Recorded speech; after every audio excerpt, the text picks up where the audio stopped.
Միան նախ օրվա կապալիս ենք հետո հարցին անցնենք։ Վերաբերյալ սիստեմի ստացվեք։ Ինչպես միշտ խորհրդանշական օրերին մենք գալիս ենք Եռաբլուր, մեր հարգանքի տուրքը մատուցենք մեր սուրբ նահատակների հիշատակի առջև եւ նաեւ մեր խոնարհումը արտահայտենք ոչ միայն իրենց շիրիմների, խնկաբուր շիրիմների առջև, այլ նաեւ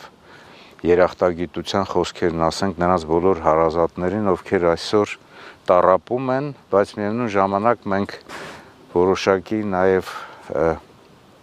ապրումներ ենք ունենում, որ եթե չլիներ նրանց անձնազոհությունը, հերոսությունները, ապա չէր լինի նաեւ մեր ժողովրդի խաղաղ արարումը։ 5 տարի առաջ այս օրը Ադրբեջանը պատերազմ սանձազերծեց Արցախի հանրապետության նկատմամբ եւ օգտվելով առիթից, որ Հայաստանի Հանրապետության իշխանությունները իրարամերժ խոսքով, արտահայտություններով, հայտարարություններով եւ նաեւ գործողություններով ոչ adekvat տպավորություն թողեցին, նա խախտեց այն պայմանները, որոնք որ տարիների ընթացքում հիմք էին դրվել բանակցային գործընթացի ընթացքում, այսինքն ուժի միջոցով նա կարողացավ Արցախում հասնել հաջողությունների, հետո հասավ նաև Հայաստանի Հանրապետության սահմաններ, մխրճվեց Հայաստանի Հանրապետության սահմաններ, մինչև այսօր 200-ից ավելի քառակուսի կիլոմետր տարածքներ գտնում են նրա տիրապետության տակ, Արցախը հայտնվեց շրջափակման մեջ եւ նաեւ 2023 թվականին, ինչպես մենք գիտենք, հակահաբեկչության, ասես ճագերտներով ասած, գործողությունների ներքո ինքը վերջնական Արցախի հայաթափման հանցագործություն իրականացրեց Արցախի ժողովրդի նկատմամբ։ Ըստ էության ցեղասպանություն իրականացվեց եւ այսօրը մենք պարտավոր ենք այստեղ լինել եւ նաեւ մեր հարգանքի տուրքը մատուցել մեր հերոսների շիրիմներին, բայց մենք բոլորս հասկանում ենք, որ Ադրբեջանը հիմնական հանցագործ լինելով չէր կարող հասնել հաջողությունների, եթե տարիների ընթացքում բանակցային ամբողջ ներուժը չմսխվեր, բանակցությունները չդադարեցվեին, եթե 2019 թվականի առաջարկությունները Արցախի ճակատագրի վերաբերյալ, Արցախի ինքնորոշման վերաբերյալ չդրվեին սեղանի վրա կամ աթոռի տակ նստեին նրա վրա եւ ամեն ինչ չանեին, որպեսզի կանխվեր պատերազմը։ Մենք բոլորս հասկանում ենք, որ եթե բանակցությունները ավարտվում են, այնտեղ նաեւ սկսվում է պատերազմը։ Մեր համար Արցախի թեման չի փակվել, գոնե հաշվի առնելով 3 հանգամանք։ Առաջինը, որ այս գործողություններով, հանցագործ գործողություններով Ադրբեջանը հակամարտությունը ավելի է սրել։ Հակամարտությունը չի ավարտվել եւ այս ցեղասպանության համար Ադրբեջանը միջազգային հարթակներում պետք է պատասխանատվություն կրի։ Դա է պատճառը նաեւ, որ Արցախի Հանրապետության իշխանությունների եւ նաեւ Վարդան Օսկանյանի գլխավորությամբ հանձնախումբ գոյություն ունի, որը համապատասխան աշխատանք է տանում միջազգային հարթակներում այդ ուղղությամբ։ Երկրորդը, կարծում եմ, որ Արցախի սուբյեկտայնությունը պետք է պահպանվի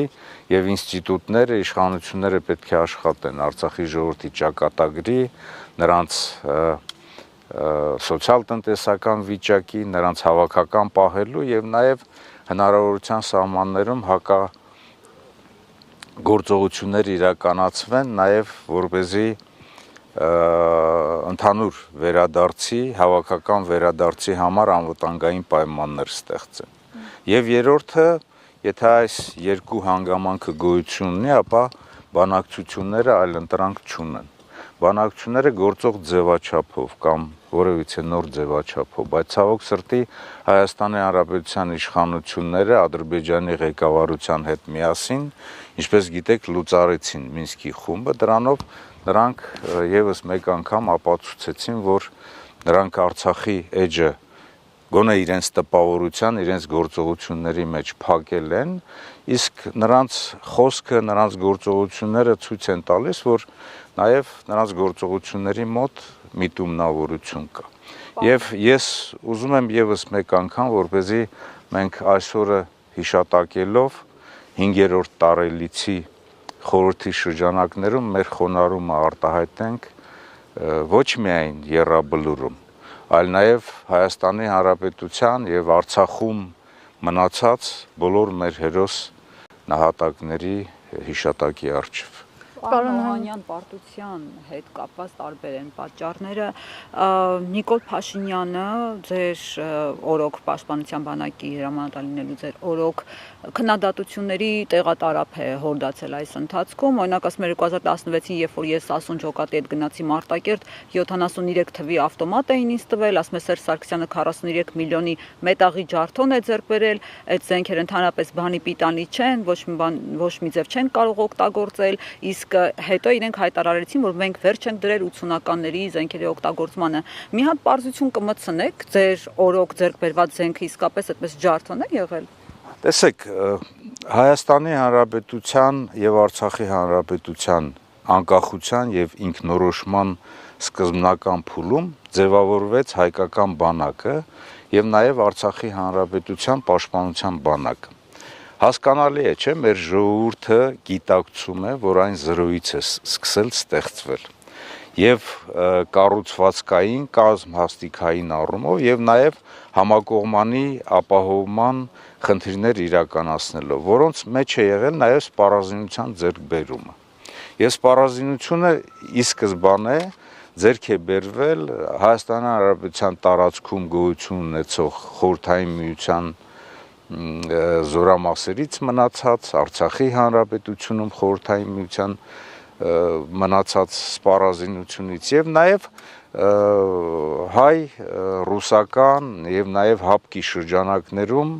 երկկողմ հարաբերություններում սպառազինության եւ ռազմական տեխնիկայի զարգացման շրջանակներում եւ այդ առումով այնտեղ մենք ունեցել ենք սպառազինություն տարբեր տարեթվերի, ընդ որում այսօր էլ սպառազինություն գոյություն ունի, որոնք որ 45 թվականի են, բայց այսօր նորից վերարտադրվում են եւ հոյակապ աշխատում են, հոյակապ գործում են։ Շատ հեշտ է Արցախյան առաջի պատերազմին չմասնակցել, բայց հետագայում նաեւ քննադատել։ Ի տարբերություն Նիկոլ Փաշինյանի,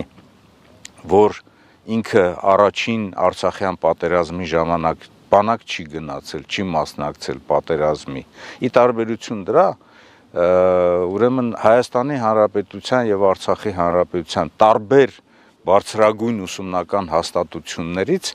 թողնելով իրենց ուսումը, կիսատ թողնելով, ջոկատներ եւ ստորաբաժանումներ են կազմվել եւ գնացել են Արցախին օգնություն ցուցաբերելու։ Սա մեկ եւ երկրորդը Հայաստանի Հանրապետության զինված ուժերը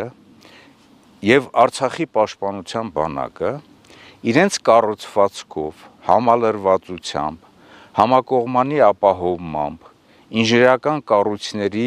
տարիների ընթացքում ձևավորմամբ ունեցել են այնպիսի մի իրավիճակ, որ ի վիճակի էին այս պատերազմում հասնել հաջողությունների կամ եթե նույնիսկ չհաղթել, ապա իրենց առջև դրված խնդիրը պաշտպանությունում իրականացնել։ Մանավանդ այն հատվածում, նորից եմ կրկնում, մանավանդ այն հատվածում, որտեղ որ հակառակորդը կարողացել է այսպես մեկ ճանապարհով, մեկ արահետով մխրճվել եւ հասնել մինչեւ Շուշի եւ Հայաստանի Հանրապետության սահմաններ։ Այսինքն լեռնանատարային պայմանները Հադրութում,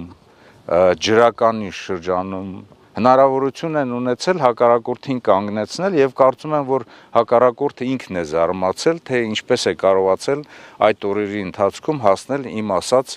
նշված կետերը։ Եվ եթե խոսքը գնում է նրան, որ փորձում են բանակի վրա բարթել ամեն ինչ, ես պետք է կրկնեմ իմ նորից այն խոսքը, որ մի քանի անգամ ասել եմ։ Արցախի պաշտպանության բանակը, որը որ ձևավորվել է բացառապես ի սկզբանե Արցախի հենքի վրա, Արցախի ներուժի վրա եւ Հայաստանի Հանրապետության կամավորական շարժման աջակցության շնորհիվ ունեցել է 283 կիլոմետր պաշտպանության գոտի, այսինքն ճակատով 283 կիլոմետր է եղել, սկսած Արաքս գետից մինչև Սոտք Վարդենիսի հատված։ Այդ 283 կետից 83 կիլոմետրից 265-ը ինքը պահել է միջև վերջ, միջև հոկտեմբերի 27-ը, մեկ ամիս։ Այդ 20 քանի կիլոմետր հատվածում է աջ թևում, որ եղել է մխրճում եւ հակառակորդը ուղիղ գծով, եթե աջ թևը Արաքսի ափը վերցնենք որպես ելման կետ, այդտեղից 52 կիլոմետր միջև ուղիղ գծով Շուշի, 65 կիլոմետր միջև Բերդաձորի ենթաշրջան Արցախի, 92 կիլոմետր միջև Սև Լիճ եւ 80-85 կիլոմետր միջև Գորիս, Կապան եւ Մեղրի։ Հակառակորդը կարողացել է մխրճվել, շարժվել առաջ եւ ծավալվել այն հատվածով, որի պատասխանատուն ձեր ասած անձնավորությունն է, որ ինքը թող դրա համար պատասխան տա։ Երկու բանի համար ինքը պետք է պատասխան տա։ Ինչու այնպես ստացվեց, որ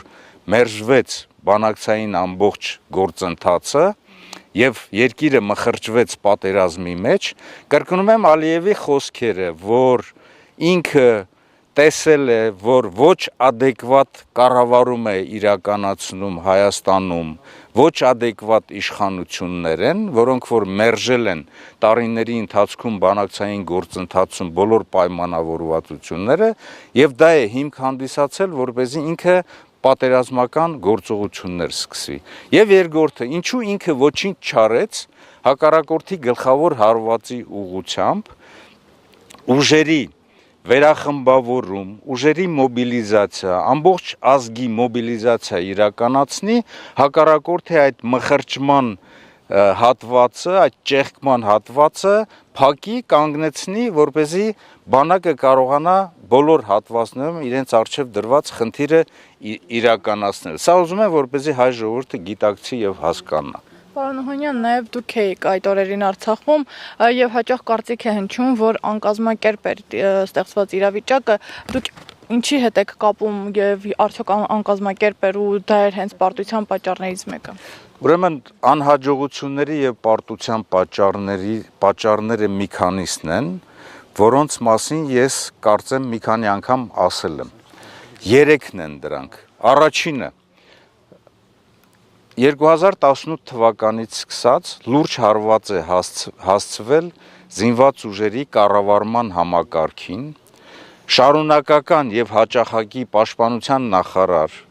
գլխավոր շտաբի պետ, պաշտպանության բանակի հրամանատար փոփոխությունները որոշակի ազդել են կառավարման համակարգի մարտական խնդիրների հստակ իմացության եւ լայնամասշտաբ այսպիսի գործողություններում հստակ գործելու եւ հաջողություն հասնելու համար։ Ընդ որում նաեւ այդտեղ ես նշում եմ Գերագույն հրամանատարի դերակատարությունը, որը որ ինքը լինելով Արցախում այսօր ասում է, չէ, ինչ գործ ունեիք Արցախում, ինչ գործ ունեիր դու Արցախում կամ քո հարազատները, քո որդին, քո կինը ինչ գործ ունեին Արցախում այդ դեպքում։ Բայց եթե դու եղել ես Արցախում եւ քո ներկայությունը այնտեղ ոչինչ չի բերել, արդյունքը իմաստը գնալ Արցախ, եթե դու չես կարողացել մարտական գործողությունների ընթացքում ինչ որ քո ներկայության որպես Գերագույն հրամանատարի, որպես կառավարության ղեկավարի, որպես Հայաստանի իշխանության ղեկավարի, որը ստանձնել է Արցախի հանրապետության անվտանգության այսպես պատասխանատվությունը եւ երաշխավոր է հանդիսանում։ Երկրորդը կառուցվածքային փոփոխություններն են ազդել բանակի ընդհանուր մարտունակության վրա։ Կազմալուծվել են որոշակի կառույցներ, փոխվել է սպառազինության եւ ռազմական տեխնիկայի գնումների ամբողջ փաթեթն է փոխվել, կազմալուծվել են ստորաբաժանումներ, օրինակ ռադիոէլեկտրոնային պայքարի եւ այլն եւ այլն։ Եվ երրորդը կարգապահությունը։ Եթե կառավարումը հստակ չէ, կարգապահությունը մի հատ նայեք տեսեք, սկսած նրանց արտաքին տեսքից, վերջացրած նաեւ իրենց գործողություններով ինչպիսին են, արդյոք նրանք ազդել են այն ժամանակ զինված ուժերի կարգապահության վրա։ Այս երեք գործոնները հարված են եղել զինված ուժերի ընդհանուր մարտունակությանը, ընդհանուր մարտական կարողությունների վրա, որոնք որ բերել են մանավանդ, որ պատերազմի ընթացքում չի եղել այնպիսի հեղինակություն, այնպիսի անձնավորություն, որը որ կարող էր բանակին թիկունք կանգնել եւ բանակի առջև դրված խնդիրները լուծել։ Հեղինակություն չի եղել եւ եթե այսօր ինքը ուզում է ասել, ուզում եմ այս կետին ուշադրություն դարձնեք։ Ինքը ասում է ես լեգիտիմ եմ, ժողովուրդը ինձ ձայն է տվել։ Ժողովուրդը քեզ ձայն է տվել Արցախի համար։ Արցախի անվտանգության երաշխիքը լինելու համար 2021 թվականի արտահերթ ընտրությունների ժամանակ էլ Արցախի հարցի որոշման եւ նաեւ Հադրութի, Շուշիի դեօկուպացիայի համար։ Եթե այդ խնդիրը չլիներ, մի հատ տեսնենք, ինքը այդ լեգիտիմությունը, ինքը այդքան ձայներ կստանար մեր ժողովրդից, ես կարծում եմ, որ ոչ։ Դրա համար է, որ այսօր կարծում եմ, որ այսօրվա իշխանությունների այսպես ռեյտինգը, արժանինքները, հեղինակությունը օրստորե անկում է ապրում, որովհետեւ ինքը ամեն ինչ արեց, որ Արցախի հանրապետությունը չլինի եւ ամեն ինչ արեց եւ այսօր էլ շարունակում է անել, որոնք որ ազդում են Հայաստանի հանրապետության արդեն ինքնիշխանության, հեղինակության վրա։ Իշխանությունը պնդում է, որ ամեն դեպքում 26 թվականին իրենք ընտրություններում հաջողություն են ունենալու։ Կարծում եմ, որ իրենք դա ասում են խոսքի համար եւ կարծում եմ, որ մեր ժողովուրդը ամեն ինչ պետք է անի, որպեսզի թույլ չտա, որ պարտված իշխանությունները, որոնք որ գտնում են հարկադրանքի ներքո, պարտադրանքի ներքո, որպեսզի իրենք նորից վերընտրվեն, որովհետեւ այն անհաջողությունները, որոնք որ այսօր մենք ունենք, մենք պետք է ֆիքսենք հետեւյալը. մի կողմից պարտադրանք եւ ճնշում, մի կողմից պարզապես հնազանդություն թուրք-ադրբեջանական տանդեմին։